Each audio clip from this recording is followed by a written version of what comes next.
Ya düş yakamdan ya. Ya ne düşeceğim kardeş? Benim param ver, telefon... Ya ben alamam mal alırken baksaydın ya abi ya.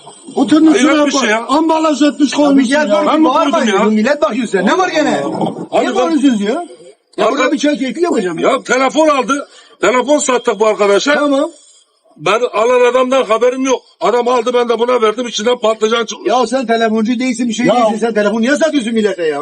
Bana dedi telefon lazım dedi Benim aldım ben. paramı ya. ver, paramı. Parayı İhtiyar almadan bana ver verecekler. ihtiyar. Sen telefoncuyu niye telefoncudan almışsın sen bu adamlar? Bu adam beleşçi abi. Ben ne bileyim beleşti baba. Göz çayını çok seviyorum. Ya ben aşağıda patron ya. çay sen Allah aşkına bir çay keyfi yaptırmadın bana. Ya sen. bir çayı 100 liraya veriyorlar Ha aşağıda burada ya. beleş olunca hemen üstüne çıktın ya bir keyif yapamadın senin yüzünden ya. Bisküvi de varmış Ya ha. benim paramı ver. Ya ne paramı ver. parası abi bu da Ya tutmuş paramı para ver para ben abi gideceğim ya. ya. Ya sen de bu millete artık bu şeyleri satma ayıp ya yeter ya. Allah Abi ya. baksaydı ben de bakmadım. Doğru sen telefon Allah alırken Allah. ben Ya baksaydın ya. ambalaj yapmış, ambalajın içinde. Patlıcanı Ben- eline alıyorsun beleşini getiriyorsun. Ben Bak ne bir çay bileyim içemedim ya. kutunun içinde ya. Çay dersin olsun ya. Ver param ver, param ver. Bana yok Allah vallahi. cezanızı vermesin.